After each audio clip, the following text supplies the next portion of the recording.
Good evening everyone, this is Himanshi and I welcome you all on career will app. Start करेंगे आज का session. Chapter है factors affecting learning, यानी अधिगम को प्रभावित करने वाले कारक। तो एक छोटा सा टॉपिक होता है जो हमें शुरुआत में ही करना था लर्निंग के टाइम पर ही, बट इसको ये मिस हो गया तो इसको अब खत्म कर लेंगे। ठीक है, इसके अलावा अगर हम बात करें तो आज मैंने जितनी भी थियरीज, अब लर्निंग का चैप्टर आपका ऑलमोस्ट खत्म होने पे आ चुका है, तो जितनी भी थियरीज अब तक कराई है मैं उनको एक बार अलग अलग कैटेगरी में डिवाइड कर दूंगी कि कौन सी थियरी किस किसके अंदर आती है इस क्लास के बाद। ठीक, सेशन थोड़ा सा जो है आपका 7:30 आज कराई गई है क्लास, मुझे बहुत ज़्यादा छींक आ रही थी बार बार, तो मैं थोड़ा चाय वाय लेकर के, और सर में दर्द भी था तो थोड़ा सा आगे कराया गया है। तबियत मेरी बीच में खराब हुई थी, मेरी कोशिश पूरी है कि कोई भी छुट्टी आपकी ना हो, चाहे क्लास थोड़ी बहुत आगे पीछे हो जाए, है ना। अभी चीज़ें ठीक है, कोई दिक्कत नहीं है। गुड इवनिंग भाई सभी को। प्राची, रूबी, क्या कह रहे हो रूबी?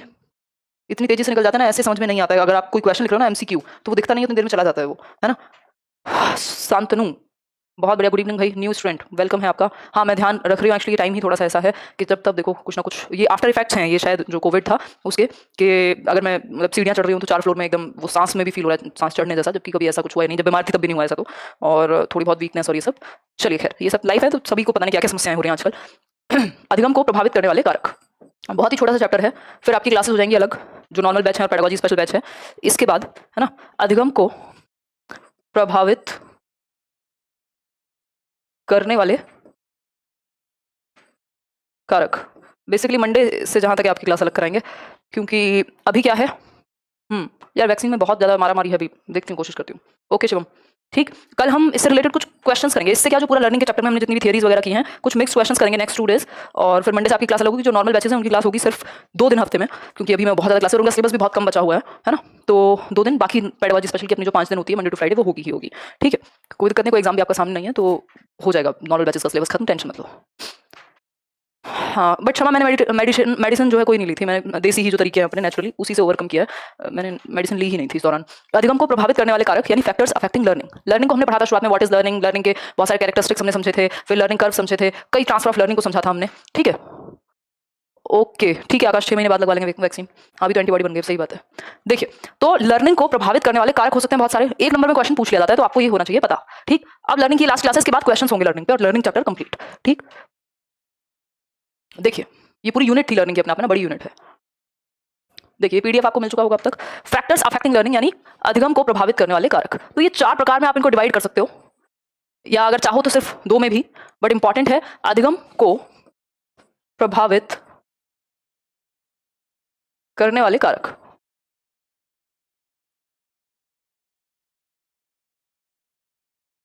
ठीक है बात, अधिगम को प्रभावित करने वाले कारक। देखिए, हो सकता है पहले करा भी दिया हो, मम्मी अभी बेटर है, कोई दिक्कत नहीं है। देखिए, अगर हम बात करें तो ये 4 प्रकार में इसको डिवाइड कर सकते हो। ये थोड़ा सा डिटेल्ड है, जो मैंने पहले डिस्कस किया होगा वो बहुत शॉर्ट में कर लिया होगा। ठीक, अगर हम बात करें तो पहला प्रकार हो सकता है लर्नर रिलेटेड फैक्टर्स, यानी बिल्कुल बिल्कुल नेहा, यानी शिक्षार्थियों से संबंधित कारक। लर्नर रिलेटेड फैक्टर मतलब जो शिक्षार्थी है, जो स्टूडेंट है, जो बच्चा है, उससे संबंधित कारक। ठीक, दूसरा टीचर रिलेटेड फैक्टर, यानी जो शिक्षक है या शिक्षिका है, शिक्षक शिक्षिका संबंधी कारक फैक्टर्स, यानी ये लोग, ये फैक्टर्स लर्निंग को प्रभावित करेंगे, पॉजिटिवली भी कर सकते हैं और नेगेटिवली भी कर सकते हैं। ठीक, ओके ओके ओके सोफिया, फिर पेडागोजी स्पेशल 1 में नहीं हुआ होगा, कोई बात नहीं, रिवाइज कर लो। उधर सर एकदम ठीक है। कंटेंट रिलेटेड फैक्टर्स यानी विषय वस्तु संबंधी कारक, वो लॉकडाउन की वजह से उनकी क्लास नहीं हो रही है, स्टूडियो खुला हुआ नहीं है। ठीक, कंटेंट रिलेटेड फैक्टर्स यानी विषय वस्तु, हाँ काफी हद तक आने लगी है मंजू जी, अभी थोड़ी सी स्मेल कंप्लीटली तो नहीं आती है। अब आ जाओ यहाँ पढ़ाई पे आ जाओ, बातें मत करो, बहुत बातें हो गई, मैं मानती हूँ आपकी भावनाओं की कदर करती हूँ, लास्ट में कर लेंगे बातें, है ना। देखो, स्मेल पूरी तरह से खुल के तो नहीं आती अभी तक, बट आती है, अब कंपैरेटिवली आने लगी है, अभी वो डस्टबिन खोल के बदबू आने लग गई है ना। तो खैर, कंटेंट रिलेटेड फैक्टर्स यानी विषय वस्तु संबंधी कारक, एनवायरमेंट रिलेटेड फैक्टर्स यानी वातावरण संबंधी कारक। तो हमने 4 चीजें समझी, एक है लर्नर रिलेटेड फैक्टर यानी जो बच्चा है स्टूडेंट, दूसरा है टीचर से संबंधित कारक, फिर है जो विषय वस्तु, जो कंटेंट आप पढ़ रहे हैं, जो सब्जेक्ट आप पढ़ रहे हैं, सब्जेक्ट रिलेटेड फैक्टर्स, और लास्ट है एनवायरमेंट। एनवायरमेंट में घर भी हो सकता है, आपका स्कूल भी हो सकता है, आसपास की चीजें हो सकती हैं। ठीक है शाहीन, आगे बढ़े, अब इनको एक एक करके समझ लेते हैं। बहुत छोटा सा टॉपिक है, प्यारा सा टॉपिक है, कोई भारी भरकम टॉपिक नहीं है जो समझ में ना आए आपके। लर्नर रिलेटेड फैक्टर्स यानी स्टूडेंट रिलेटेड फैक्टर, जो बच्चा है, शिक्षार्थी है, जो शिक्षा लेने वाला है, अधिगम करता जिसको बोल देते हैं, तो स्टूडेंट रिलेटेड फैक्टर या लर्नर रिलेटेड फैक्टर्स, शिक्षार्थी से संबंधित कारक। भाई जो सीखने आ रहा है उससे भी तो रिलेटेड कुछ फैक्टर्स होंगे जो लर्निंग को प्रभावित करेंगे, जो उसके सीखने को प्रभावित करेंगे। ठीक है, अगर हम बात करें, ठीक है मौलानी देखते हैं उसको, अगर हम बात करें लर्नर रिलेटेड फैक्टर्स यानी शिक्षार्थी से संबंधित कारक, करेंगे गुरप्रीत इस पे बात। पहला होता है मोटिवेशन लेवल, बच्चा अभिप्रेरित कितना है, यानी अभिप्रेरणा, वो मोटिवेटेड फील करता है कि नहीं करता, वो पढ़ने के लिए रेडीनेस, उसमें वो तत्परता है कि नहीं है ना, वो पढ़ना चाहता भी है कि नहीं चाहता, उसका मोटिवेशन लेवल क्या है। मोटिवेशन क्या है, मोटिवेशन एक नेशनल हाईवे कहा है किसने, डीएफ स्किनर ने मोटिवेशन को लर्निंग का नेशनल हाईवे कहा है, कि अगर आप मोटिवेटेड हैं तो आप उतनी तेजी से सीखते हैं, जैसे नेशनल हाईवे पे आपकी गाड़ी दौड़ती है ना, वैसे ही आपकी लर्निंग तेजी से होती है। ठीक है मिल्की? तो मोटिवेशनल लेवल जो है, जो मोटिवेशन का लेवल है, जो मोटिवेशन है बच्चे की, हर एक इंडिविजुअल की अलग होती है। इस बैच में मान लो हजारों लोग हैं, सारे लोग इतने मोटिवेटेड नहीं होंगे कि वो हर क्लास देखें। कुछ लोग इतने ज्यादा मोटिवेटेड है कि वो कहीं से भी टाइम चेंज हो जाए, कभी भी क्लास होती है वो कहीं ना कहीं से ढूंढ के निकाल लेते हैं कि भैया लाइव ही लेनी है क्लास, तो चाहे कुछ हो जाए, है ना। कुछ लोग ऐसे जिनकी मजबूरी है लेकिन वो क्लास सारी देखते हैं, चाहे रिकॉर्डेड देखें। कुछ लोग ऐसे उन्होंने बैच लिया और भूल गए, शुरुआत में 4 क्लासेस देखी और उनको लगा क्या ठीक है, ये है वो है, कुछ भी है, भूल गए कि जब पेपर आएगा तब देख लेंगे, रिकॉर्ड तो हो ही रही है। अब जितनी आप रिकॉर्डेड क्लासेस इकट्ठी करते जाओगे उतनी फिर आप उनको बाद में छोड़ दोगे, आपको पता भी नहीं लगेगा, आपका मन नहीं करेगा, या तो आप एकदम से कोप अप नहीं कर पाओगे। क्योंकि ऐसा नहीं हो सकता ना कि एक किताब को आप एक ही दिन में खत्म कर दो, कि आपका मन किया एक हफ्ते में आपने सारे चैप्टर्स पढ़ लिए और आपके दिमाग में सेट भी हो गए। जो आप 5 दिन पढ़ते हो मंडे टू फ्राइडे, वो 2 दिन रिवाइज करने होते हैं, बल्कि हर दिन रिवाइज करोगे और 2 दिन एक्स्ट्रा रिवाइज करोगे प्लस प्रैक्टिस करोगे, तब जाके दिमाग में परमानेंट होंगी चीजें, है ना। इतना आसान थोड़ी है कि हलवा और खा लिया, सिर्फ क्लास देख लेने से थोड़ी चलेगा, वो दिमाग में भी तो बैठनी चाहिए, वो समझ के इस लेवल पे भी तो जाए। तो मोटिवेशन का जो लेवल है वही बहुत बड़ा डिफरेंस क्रिएट कर देता है। हजारों लोग पढ़ते हैं एक ही टीचर से, एक ही स्कूल में, एक ही क्लास में, माँ बाप के भी 2 बच्चे हैं, वो उनको खाना भी एक जैसा देते हैं, स्कूल भी एक जैसा है, ट्यूशन भी साथ पढ़ते हैं, बट मोटिवेशन का लेवल, सीखने के लिए अभिप्रेरित कौन कितना है, उसी हिसाब से वो सीखेगा। सिलेक्शन उन्हीं का होगा जो मोटिवेटेड है प्रॉपर और उस तरफ, गोल की तरफ बढ़ रहे हैं अपने। कितने लोग हैं जो डेली क्लास देखते हैं, बताओ एक बार? चावल दाल नहीं है एग्जैक्टली आशुतोष, बिल्कुल। कितने लोग हैं जो डेली देखते हैं? योगेंद्र, मैं, शहनाज, हाँ नाम भी याद होगा कुछ लोगों के। तो मोटिवेशन क्या है? एक तरीके की प्रोसेस है जो आपको किसी काम को शुरू करने, उसको बनाए रखने और अंत तक उसको अचीव करने में मदद करती है। श्रेया, मैं भी डेली देखती हूँ, रोज देखती हूँ। शिवांगी, ठीक है। एकता, ग्रेट, बहुत बढ़िया। डेली देखो, चाहे लाइव देखो चाहे रिकॉर्डेड देखो, बट डेली का काम डेली खत्म करो। अगर इकट्ठा करके देखोगे तो दिमाग में चीजें धीरे धीरे टिकेंगी। कई बार आपको बहुत ही नॉर्मल चीजें लग रही होती है, यार ये तो हमें पता है, लेकिन वो दिमाग में ना लर्निंग ग्रेजुअल होती है। जब जैसे मैंने ये काम शुरू किया था अपना, मतलब जब मैं यूट्यूब पे डिस्कशन करती थी, सेशंस लेने शुरू किए थे, तो मेरा कोई कंप्यूटर बैकग्राउंड तो है नहीं, और स्पेशली मेरे केस में मैं बहुत समय तक गाँव में थी, तो मेरे पास कोई पर्सनल कंप्यूटर नहीं था। 10th में था, 10th तक कुछ नहीं था, ठीक। उस केस में मैंने कभी कहीं से बाहर से ट्रेनिंग नहीं ली कि कोई कोर्स कर लिया हो कंप्यूटर का या कुछ भी। जब मेरे पास उस टाइम पे कॉलेज टाइम पे लैपटॉप था और 10वीं के बाद से मतलब अवेलेबिलिटी है कंप्यूटर की, घर में चला लिया या जो भी है ना। जब मैंने ये यूट्यूब पे शुरू किया और 1-2 साल हो गए, तो अब इस दौरान मैं बहुत ज्यादा एडिटिंग सीख रही थी, बहुत ज्यादा टाइपिंग मेरी हो रही थी। क्यों? क्योंकि पीपीटी बनानी है, पीडीएफ बनानी है, कुछ पढ़ना है ऑनलाइन, पता नहीं कितनी चीजें होती थी। तो मैंने 1-2 साल बाद पाया, एक दिन अचानक से मैंने रियलाइज किया मेरी टाइपिंग स्पीड तो बहुत तेजी से बढ़ गई है, जबकि मैंने इंटेंशनली कभी टाइपिंग की नहीं और ना ही कोई ऐसा कोई कोर्स किया, और बहुत सारी चीजें मतलब बहुत स्पीड बढ़ गई है या समझने की क्षमता बढ़ गई है। कैसे हो गया? वो लर्निंग ग्रेजुअल है, धीरे धीरे होती है, जब आप कंटिन्यूटी बना करके रखते हैं। ऐसा नहीं हो सकता एक दिन में 10 घंटे पढ़ लिए और अगले दिन 2 घंटे पढ़ लिए, या अगले दिन पढ़े ही नहीं फिर 2 दिन छोड़ के 10 घंटे पढ़ लिए। Continuity is important. लर्निंग क्या है? ग्रेजुअल है। लर्निंग ग्रेजुअल है जब आप डेली किसी चीज को प्रैक्टिस करते हैं, उसको अपने व्यवहार में लाते हैं या सीखते हैं, चाहे कम सीखिए चाहे ज्यादा सीखिए, सीखिए डेली। इसीलिए चाहे लॉकडाउन है, पेपर कब होगा पता नहीं, बट सीखिए डेली। जो आप में और दूसरों में बहुत अंतर आ जाएगा। जो ग्रेजुअली सीखते हैं, लगातार सीखते रहते हैं, उनमें और जो लोग कभी कभी जागते हैं, उनमें बहुत बड़ा डिफरेंस होता है। वो परफेक्शन नहीं आ पाता ऐसे लोगों में जो कभी कभी जागते हैं। और आज के डेट में तो कंपटीशन इतना है कि एग्जाम नहीं होगा क्लियर अगर एग्जाम की तैयारी कर रहे हो तो, ठीक। तो ग्रेजुअल है। लर्निंग क्या है? ग्रेजुअल है। अगर आप मोटिवेटेड हैं तो आप डेली सीख पाएंगे, आप बेहतर तरीके से, आपका अटेंशन लेवल ज्यादा होगा, आपका ध्यान ज्यादा होगा क्लास में। क्लियर है इतनी बात? बताओ एक बार लिख करके, क्लियर है कि नहीं है? फटाफट से बताओ, जल्दी बताओ, जल्दी। हाँ पूछिए डाउट पूछिए विवेक। एक दिन भी मिस नहीं किया आज तक। प्रीति, बहुत बढ़िया, आपका तो नाम याद हो गया मुझे। शिवानी, ठीक है, चलिए फिर क्लियर है। डेली पढ़ी लॉकडाउन में, ठीक है। शीतल, शिवम, कोई बात नहीं, दोबारा से मेहनत कीजिए, लंबी मेहनत कीजिए, है ना। अब वो जमाने तो हुए नहीं कि आपने फॉर्म भर दिया और नौकरी मिल जाएगी। अब तो पढ़ाई करनी पड़ती है लंबे समय तक। पहले नौकरी आसान थी तो लोग भी तो कम थे ना, हर कोई पढ़ भी तो नहीं पा रहा था, ठीक। चलिए, तो अभिप्रेरणा का स्तर जो है, जिस बच्चे का जैसा है उसी तरह की लर्निंग होगी, वो उसकी लर्निंग को प्रभावित करेगी। आगे बढ़ेंगे। लर्नर्स एटीट्यूड, बच्चे की अभिवृत्ति क्या है, उसका एटीट्यूड क्या है। क्या एटीट्यूड? ये है कि कुछ नहीं होता पढ़ने से, है ना, या ये तो टीचर ही बेकार पढ़ाता है। कोई टीचर बेकार नहीं पढ़ाता, अगर आप पढ़ने के इच्छुक हैं तो आप सीख लेंगे, ठीक। इसके अलावा टीचर सिर्फ आपको फैसिलिटेट करने के लिए है, ठीक, जबरदस्ती मारपीट के थोड़ी सिखा देगा। इसके अलावा अगर मैं बात करूं तो आपका जो एटीट्यूड है कि यार नौकरियां तो मिलती ही नहीं है, नौकरियां तो मिलती ही नहीं है, नौकरियां तो है ही नहीं, बड़ा कंपटीशन है। और इसी चीज को अगर आप दूसरे तरीके से देख रहे हैं कि यार कंपटीशन कुछ नहीं है, मैं हूं और जो भी एग्जाम में पूछा जाता है वो मुझे सब कुछ आता होगा, इतनी प्रैक्टिस मैंने की होगी कि मैं पीछे नहीं रहूं। और 50% से ज्यादा लोग तो सीरियस ही नहीं है। सीरियस जो कंपटीशन है वो 10-15% में होता है, क्योंकि बाकी लोग सीरियस नहीं है, या तो जो सीरियस है वो मेहनत नहीं करे लगातार। तो आपका जो एटीट्यूड है वो आपकी लर्निंग को प्रभावित करेगा। जिसका एटीट्यूड खराब है, नेगेटिव है, सीखने को लेकर के, टीचर बेकार है, स्कूल अच्छा नहीं है, घर पे शोर मचता रहता है, परेशानियां हैं, वो उसी में अटके हुए रह जाएंगे, ठीक है। आगे बढ़ेंगे। वे ऑफ लर्निंग, यानी सीखने का तरीका या शैली, स्टाइल ऑफ लर्निंग भी आप इसको कह सकते हो, सीखने की शैली। कुछ लोग हैं जो रात में पढ़ते हैं, कुछ लोग हैं जो दिन में पढ़ते हैं, है ना। अरे बिल्कुल अंशिका, याद हो आप। कुछ लोग हैं जो जल्दी सीख लेते हैं, कुछ लोग हैं जो धीमे सीखते हैं, है ना। कुछ लोग हैं जो देख करके जल्दी सीखते हैं, जिनको वीडियो से पढ़ना पसंद है, कुछ लोग हैं जिनको किताब से पढ़ना पसंद है ना, किसी को करके सीखना पसंद है। तो वे ऑफ लर्निंग, जो स्टाइल है लर्निंग की, वो भी प्रभावित करेगी आपकी लर्निंग को। एज एंड मैच्योरिटी, आपका जो आयु एवं परिपक्वता है, भाई आपकी एज क्या है। अगर आप जैसे जैसे आप बड़े होते हैं आपको समझ में आने लगता है, आप चीजें आसानी से समझ में आ रही हैं। क्यों? क्योंकि जो आपकी एज है वो उसके अकॉर्डिंग आपकी परिपक्वता भी आ रही है, आप में मैच्योरिटी भी आ रही है। अगर आप 5वीं क्लास में ये सब पढ़ रहे होते तो समझ नहीं आता, और 5वीं क्लास के बच्चों को अगर 9वीं का सिलेबस कराओगे तो दिक्कत होगी उसे समझ में, क्योंकि एज और मैच्योरिटी उस लेवल पे अभी नहीं है। दूसरी बात है इंटेलिजेंस लेवल, यानी बुद्धि का स्तर। बुद्धि का जो स्तर है, कमलेश कुमार वर्मा, बुद्धि का स्तर सबका सेम नहीं है। किसी का आईक्यू कम है, किसी का ज्यादा है, किसी का, बहुत सारे लोगों का एवरेज है ना। तो सबका स्तर सेम नहीं है बुद्धि का। लेकिन आईक्यू में बहुत ज्यादा डिफरेंस नहीं होता। क्यों? क्योंकि एवरेज पॉपुलेशन का वही 60% जनता का तो नॉर्मल एवरेज आईक्यू है। तो माय फादर यूज्ड टू से कि हाँ जी आईक्यू में बहुत ज्यादा अंतर नहीं होता, मेहनत करनी चाहिए इंसान को, है ना। तो हम कह सकते हैं बट बुद्धि का स्तर भी तो सिर्फ जन्मजात थोड़ी है, आपने मेहनत जो की है उसके हिसाब से भी तो वो भी तो इंक्लूड होगा ना। तो जो बुद्धि का स्तर है जिसका जैसा है उसके आधार पे उसको प्रभावित तो होंगी चीजें। भाई अगर कोई बहुत जल्दी समझ में आ जाता है, इंटेलिजेंस लेवल या आईक्यू लेवल बहुत हाई है, तो वो बहुत जल्दी सीख लेगा, आपको थोड़ा टाइम लग सकता है। तो आपको उसी तरह की मेथड इस्तेमाल करनी चाहिए जिससे आपको समझ में आता हो। बुद्धि के लेवल को तो आप ज्यादा ऊपर नीचे नहीं ले जा सकते ना, आईक्यू को तो बहुत ज्यादा चेंज नहीं किया जा सकता 2-4-5%, ठीक है।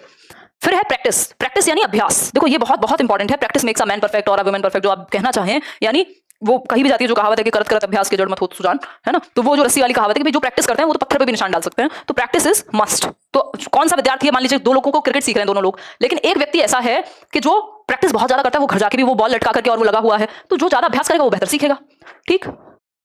ग्रेजुएशन की है, मास्टर्स चल रही है मिल की। फैटीग, इंग्लिश ऑनर्स है। फैटीग की अगर हम बात करें यानी थकान, फैटीग क्या है, थकान।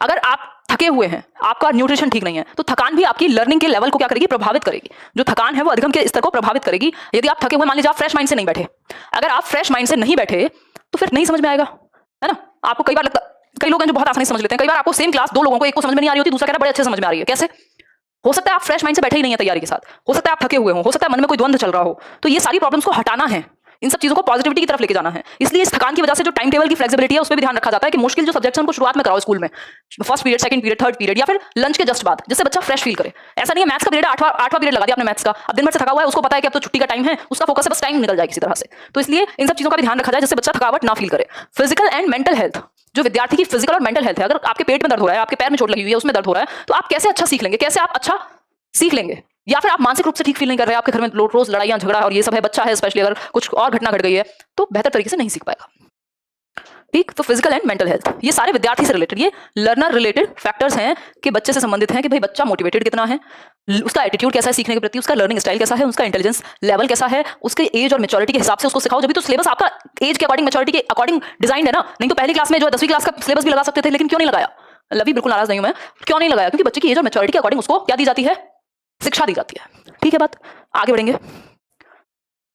टीचर रिलेटेड फैक्टर्स यानी शिक्षक संबंधी कारक होंगे कुछ। क्या होंगे? टीचर रिलेटेड फैक्टर्स, शिक्षक संबंधी कारक। देखिए पहला हो सकता है प्रेजेंटेशन। आपका जो टीचर है वो प्रेजेंट कैसे करता है मटेरियल को, है ना, ठीक। दिमाग को शांत करके बैठिए जब सीखने बैठ रहे हैं, तो भूल जाइए पूरी दुनिया को, क्योंकि आपके लिए इंपॉर्टेंट है। इसके बिना आपका जो लाइफ है वो थोड़ी डिस्टर्ब हो जाएगी। ऐसा तो नहीं है कि जिंदगी नहीं चलेगी बिना नौकरी के, बट बेहतरी के लिए तो आपने इसको चूज किया है, तो वो उस चीज पे फोकस कीजिए फिर, ठीक। देखिए यहां तक की बात, टीचर रिलेटेड फैक्टर यानी शिक्षक से संबंधित कारक।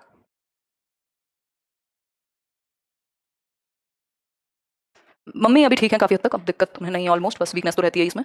प्रेजेंटेशन यानी प्रस्तुतिकरण। शिक्षक जो है वो अपने मटेरियल को प्रेजेंट कैसे करता है। सेम चीज आपको किसी टीचर से आसानी से समझ में आ जाती है, दूसरे से हो सकता है दिक्कत होती हो। क्यों? क्योंकि द वे ऑफ प्रेजेंटेशन, वो प्रेजेंट कैसे करता है, वो प्रीवियस नॉलेज से कनेक्ट कर पाता है नई नॉलेज को या नहीं, है ना। ये सारी चीजें आ जाती है कि प्रेजेंटेशन का वे कैसा है। फिर है नॉलेज ऑफ द सब्जेक्ट यानी विषय का ज्ञान। भाई ये इंपॉर्टेंट है कि आपको नॉलेज हो सब्जेक्ट की अपने, ठीक।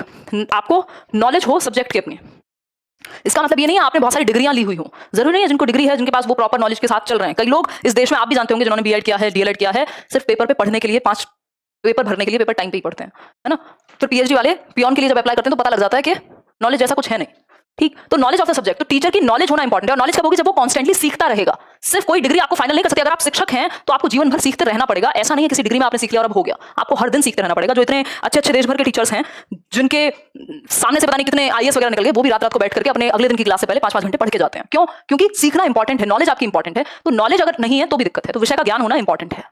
नॉलेज ऑफ साइकोलॉजी, मनोविज्ञान का ज्ञान होना भी इंपॉर्टेंट है। देखो मनोविज्ञान का शिक्षक होना इंपॉर्टेंट नहीं है, मनोविज्ञान का ज्ञान होना इंपॉर्टेंट है। जी श्रेया, मतलब आपको बच्चे को समझना आता हो, आप उसकी मनोदशा को समझ पाओ, आप बच्चे की स्टेज को समझ पाओ, वो किस स्टेज में है, क्या मनोवृत्ति हो सकती है ना, और क्या फैक्टर्स हो सकते हैं। तो आपको साइकोलॉजी को समझना जरूरी है बच्चे को समझने के लिए। इसीलिए आप ये पेडागोजी सब्जेक्ट पढ़ रहे हो, जो आपने शायद पहले बहुत ज्यादा नहीं पढ़ा होगा, बीएड वगैरह में थोड़ा बहुत पढ़ा होगा, ठीक। तो कह सकते हैं कि नॉलेज ऑफ साइकोलॉजी यानी मनोविज्ञान का जो ज्ञान है वो भी महत्वपूर्ण है कि आप बच्चे की स्टेजेस को समझ पाओ, उसके मन को समझ पाओ, उससे पूरे एक एज अ होल पर्सनैलिटी, उसके इंटेलिजेंस, इस तरह सब चीजों को समझ पाओ। इसीलिए आप इस बैच में पढ़ रहे हैं।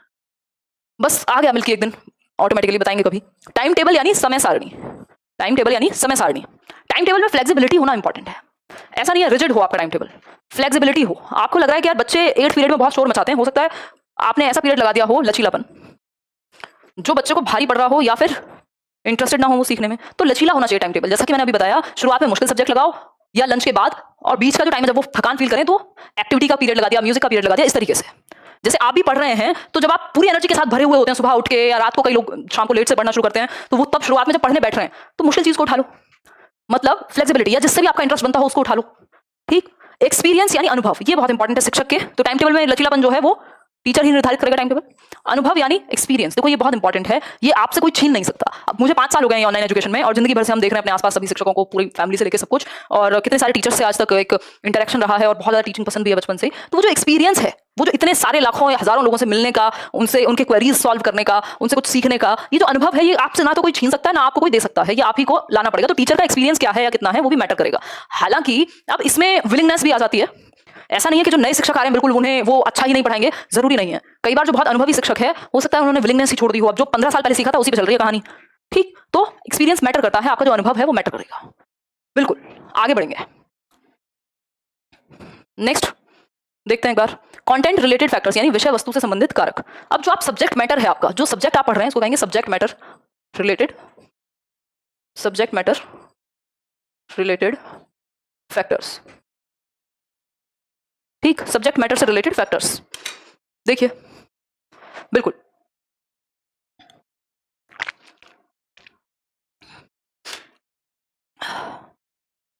I understand Smita.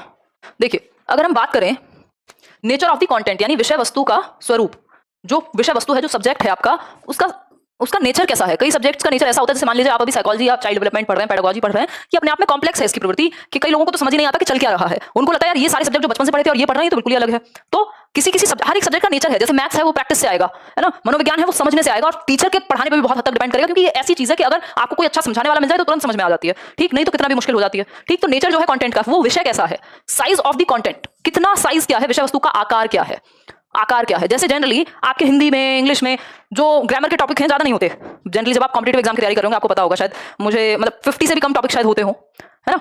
एक पतली सी किताब में काम चल जाता है। कोई भी आपने एक आदित्य पब्लिकेशन की कोई किताब ले ली, मैं ये नहीं कह रही हूं कि सारे सब्जेक्ट, हर एक सब्जेक्ट इजी भी है और मुश्किल भी है, लेकिन आकार की अगर हम बात करें तो आपको पता है ये 15-20 चैप्टर हैं, इनको करना है। यहाँ मनोविज्ञान में या जो पेडागोजी का ये जो पूरा एक आपका टॉपिक है, इसके लिए पूरा अलग बैच बनाना पड़ रहा है। क्यों? 100 150 टॉपिक है। मतलब आकार क्या है। मैथ्स हो सकता है जहां डिपेंड करता है ये कि कितने नंबर में आ रहा है। अब ये आपका 40 नंबर में भी पूछा जाता है, 100 नंबर में भी पूछा जाता है, डी प्लस में 30 नंबर से कम तो कहीं पूछा ही नहीं जाता। अब केवीएस में एक जगह 20 का कर दिया, दूसरी जगह 40 का कर दिया है, तो आकार बढ़ गया। अब आकार बढ़ गया तो टाइम लगेगा, आपको ज्यादा फोकस करना पड़ेगा। अब जहां 10 नंबर का कोई सब्जेक्ट आ रहा है और जहां 40 नंबर का एक सब्जेक्ट आ रहा है, तो ऑब्वियसली दोनों में डिफरेंस हो जाएगा कि कितने डेप्थ में आएगा वो। Sequence of the subject matter यानी विषय वस्तु का क्रम। देखो, क्रम का ध्यान रखना बहुत इंपॉर्टेंट है कि सिंपल टू कॉम्प्लेक्स जाया जाए। चैप्टर्स को ऐसे डिजाइन किया जाए कि वो सरल से जटिल की ओर जाते हैं। जैसे हमने शुरुआत की थी जब पेडागोजी स्पेशल बैच में, तो हमारी बात पहली यूनिट क्या है, चाइल्ड डेवलपमेंट। ठीक, कि बच्चा का विकास कैसे होगा, फिर उसके बाद दूसरी यूनिट चलेगी। ठीक, अब ऐसा नहीं है कि आपका जब पेडागोजी स्पेशल बैच 2 शुरू हुआ तो ऐसा नहीं है कि कहीं से भी शुरू हो गया, एक नई यूनिट से शुरू हुआ लर्निंग से, अब वो कंप्लीट होगी, फिर उसके बाद एक नई यूनिट चलेगी। ठीक, तो सीक्वेंस भी इंपॉर्टेंट है कि हम सिंपल से कॉम्प्लेक्स की तरफ जाएं। लैंग्वेज स्टाइल, बीच में से कहीं से भी शुरू मत करो। लैंग्वेज स्टाइल यानी भाषा शैली। भाई जो आपका कंटेंट है, जो किताब पढ़ रहे हैं आप, जो सब्जेक्ट पढ़ रहे हैं आप, उसकी लैंग्वेज आपको समझ में आती है या नहीं आती, तो वो भी प्रभावित करेगी। हाँ, आगे बढ़ेंगे, नेक्स्ट पे चलेंगे। फोर्थ देखिए, fourth factor environment related factors. क्या है ये एनवायरमेंट रिलेटेड फैक्टर्स? यानी वातावरण से संबंधित कारक। अब तक हमने टीचर से रिलेटेड, बच्चे से रिलेटेड, आपके सब्जेक्ट मैटर से रिलेटेड, अब हम बात करेंगे किसकी, एनवायरमेंट की। वातावरण भी तो बहुत बड़ा, जो पर्यावरण है आपके आसपास, जो एनवायरमेंट है वो भी तो आपकी लर्निंग को अफेक्ट करेगा ना, तो उसको भी समझते हैं कैसे इंपैक्ट करता है। बहुत बढ़िया महिमा। स्कूल एनवायरनमेंट, स्कूल यानी विद्यालय का माहौल। भाई फ्रेंडली माहौल हो, ताकि बच्चा डरे ना, उसको टीचर सुने, खेलने का मौका मिले, फ्लेक्सिबिलिटी हो, एक्सेप्टेंस हो, जिससे माहौल एक नॉर्मल ऐसा रियल लाइफ जैसा माहौल रहे। तो विद्यालय का माहौल अगर डरावना है तो बच्चे पर प्रभाव पड़ेगा, अगर अच्छा है तो अच्छे सीखेगा। फैमिली का कैसा एनवायरमेंट है, सब एक दूसरे के सुख दुख में काम आते हैं कि नहीं आते, समझते हैं एक दूसरे को या नहीं समझते, लड़ते झगड़ते भी हैं तो समझ लेते हैं फिर बाद में या नहीं समझते, बच्चों को समझा जाता है या नहीं समझा जाता, अपनापन है कि नहीं है। प्ले ग्राउंड यानी खेल का मैदान, वहां पे आप में टीम स्पिरिट है कि नहीं है, एक दूसरे को आप कोऑपरेट कर पा रहे हैं या नहीं कर पा रहे हैं, है ना। ये सारी चीजें यहाँ मैटर करती हैं, कोऑपरेशन है कि नहीं है।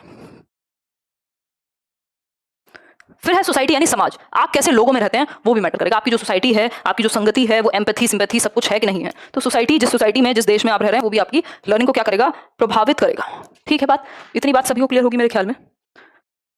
तो ये हुए एनवायरमेंट रिलेटेड फैक्टर्स। तो हमने अभी 4 फैक्टर्स पढ़े। वो 4 फैक्टर कौन से थे? फैक्टर्स अफेक्टिंग लर्निंग की यदि हम बात करें तो हमने पढ़े 4 फैक्टर। एक था आपका स्टूडेंट रिलेटेड यानी विद्यार्थी संबंधित, उसका मोटिवेशन लेवल, उसका बुद्धि का स्तर, ये सारी चीज़ों, उसका रेडीनेस, उसका एटीट्यूड। फिर है टीचर रिलेटेड फैक्टर्स, जो मेथड है टीचर का वो कैसा है पढ़ाने का। ठीक, इसके अलावा सब्जेक्ट की नॉलेज कैसी है। फिर है आपका कंटेंट रिलेटेड यानी सब्जेक्ट मैटर रिलेटेड, भाई नेचर क्या है, जो सब्जेक्ट आप पढ़ रहे हैं उसको प्रस्तुत कैसे किया गया है। फिर है आपका एनवायरमेंट रिलेटेड फैक्टर्स। तो आप अगर इनको ब्रॉड कैटेगरी में समझे तो ऐसे देख सकते हो, है ना। अब जब मैंने कभी पहले डिस्कस किए होंगे शॉर्ट में, तो वो होगा एक मैंने बताया होगा पर्सनल फैक्टर जिसमें बच्चे से रिलेटेड, दूसरा होगा एनवायरमेंटल फैक्टर्स जिसमें टीचर वीचर सब आ जाएंगे। अगर इनको सिर्फ 2 कैटेगरी में डिवाइड करना हो तो एक कैटेगरी ये हो जाएगी, और इन तीनों को मिलाकर के एनवायरमेंट की कैटेगरी बन सकती है। तो अगर सिर्फ 2 कैटेगरी आती है तो उस तरह से आंसर करेंगे, और इतनी सारी आती है तो इस तरह से आंसर करेंगे। मैंने आपको दोनों ही तरीके बता दिए हैं, ठीक। इतनी बात क्लियर है सभी को? क्लियर है कि नहीं ये बता दो। आप लर्निंग थियरीज की कैटेगरी में अगर आप डिवाइड करना चाहो, वैसे हम कल भी कर सकते हैं, कल ही कर लेंगे इसको क्वेश्चन से पहले या तो, ठीक है। देखो एक बार समझते हैं, एक बार समझते हैं। कोई कह रहा है यूपी टेट में लर्निंग कर्व्स नहीं हुए, वो यूट्यूब से पढ़ लो एक बार, मैंने यूट्यूब पे कराए थे, वो फ्री था सभी के लिए। वो इसलिए नहीं कराए होंगे क्योंकि इन डेप्थ की जरूरत नहीं होगी या तो स्पेसिफिक बैच में, ठीक। कैटेगरीज में क्या हो सकता है, बिहेवियरिज्म, ये कल एक बार रिवाइज करके आना, फिर इस पर चर्चा करेंगे। बिहेवियरिज्म में कौन सी थियरीज आती हैं, यानी व्यवहारवाद की हमने कुछ थियरीज पढ़ी हैं, यही लर्निंग थियरीज की बात हो रही है। व्यवहारवाद कौन सी थियरीज आती हैं, सबसे ज्यादा इसी में है। कॉग्निटिविज्म यानी संज्ञानवाद में कौन सी थियरीज आती हैं। एनर्जी थोड़ी कम है तो लंबी क्लास नहीं लूंगी, वैसे भी ये टॉपिक आपका इतना ही था। फिर है आपका मॉडर्न कॉग्निटिव थियरीज में कौन सी थियरीज आती हैं, ठीक। आधुनिक संज्ञानवाद, गेस्टाल्टवाद में हमने कौन सी थियरी पढ़ी है, सोशल लर्निंग थियरी कौन सी थी, इन सबको एक बार रिवाइज कीजिएगा। सारी थियरीज में करा चुकी हूँ आपको लर्निंग से रिलेटेड, और फिर इन पे हम कल चर्चा करेंगे। पहले क्वेश्चंस करेंगे और फिर एक बार मैं शुरुआत में या तो बता दूंगी आपको या बाद में बताऊंगी। एक बार ये सारी थियरीज की लिस्ट बनाइएगा और देखिएगा कौन सी थियरी किस किस में आती है, ठीक है। बिल्कुल, हाँ लाइफ स्किल होगा, ठीक है। तबीयत बेहतर है पहले से, बट थोड़ी सी वीकनेस है और थोड़ा कोल्ड भी है। हाँ पढ़ा चुकी हूँ पलक लर्निंग कर्व, ठीक है। चलिए फिर कल मिलेंगे। ये 4-5 कैटेगरी देखिएगा, और ये आज का सेशन रिवाइज कीजिएगा। अब तक का जितना भी सेशन है आपके सारे रिवाइज कीजिएगा, कोई दिक्कत वाली बात नहीं है। कोई कह रहा है प्योर हिंदी में पेडागोजी बैच, तो देखती हूँ, मेरा तो मुश्किल है क्योंकि अब उतना समय नहीं हो पाता, इतने बैचेस ऑलरेडी चल रहे हैं। तो लेट्स सी, मैं एक बार बताऊंगी। डेली क्वेश्चंस कराइए, यहाँ भी डेली क्वेश्चंस कराइए। देखो क्वेश्चन यहाँ डेली इसलिए नहीं हो रहे हैं, ये इन डेप्थ बैच है, स्पेशली पेडागोजी स्पेशल। वो बैचेस जिनमें जल्दी चैप्टर्स खत्म होते हैं उनमें मैं कोशिश करती हूँ थियरी और क्वेश्चन दोनों मिक्स कर दूँ। यहाँ पे क्वेश्चंस का अलग ही सेशन होता है आपका, है ना। तो अभी कल हम लर्निंग थियरीज के करेंगे क्योंकि थियरी ही इन डेप्थ होती है पहले तो अपने आप में, फिर क्वेश्चंस अलग से हो तो ज्यादा बेहतर है। ह्यूमनिज्म में कौन सी थियरी है एग्जैक्टली। चलिए आप ध्यान रखिए, कल मिलते हैं सेम टाइम 7 बजे। Take care.